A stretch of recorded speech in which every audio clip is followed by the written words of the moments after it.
Hi friends, welcome back to my channel. ఈరోజు నేను veg kurma చేస్తున్నానండి. ఈ కుర్మా దోశకైనా, ఇడ్లీకైనా, చపాతీ, పూరి దేనికైనా తినచ్చు. దానికి కావాల్సిన ఇంగ్రీడియంట్స్ అండి ఇది: అల్లం తెల్లగడ్డ పేస్టు, కాలీఫ్లవర్ పసుపు పొడి వేసి ఉడకబెట్టుకున్నది, చెన్న, కొబ్బరి, జీడిపప్పు, పచ్చిమిరపకాయలు పేస్ట్ అండి, ఆలు, టమాటాలు, ఎర్రగడ్డలు, క్యారెట్, పచ్చిమిరపకాయలు.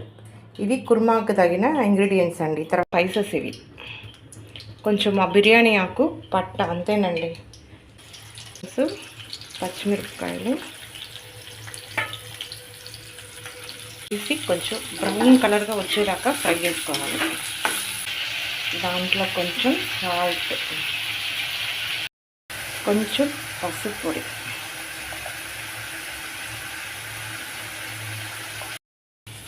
ఇది కొంచెం బాగా ఫ్రై అయిపోయిందండి. ఫ్రై అయిపోయిన తర్వాత ఎంత కావాలో అంత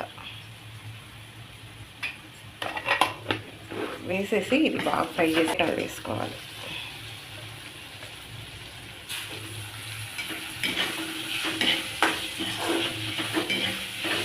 టమాటాలు ఇవన్నీ బాగా కాసేపు మగ్గని.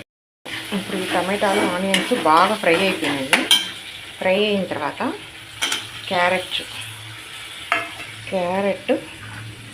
ఆలు, ఇవి రెండు బాగా ఫ్రై.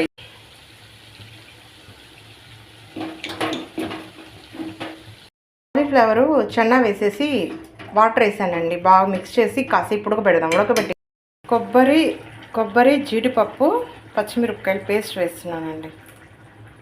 వేసి బాగా మిక్స్ చేసిన తర్వాత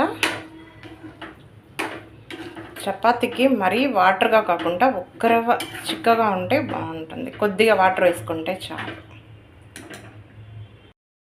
కుర్మా బాగా బాయిల్ అయిపోయిందంటే లాస్ట్గా కొత్తిమీర, కరివేపాకు వేసుకుంటాము. అంతేనండి, ఇంకా ఫినిష్.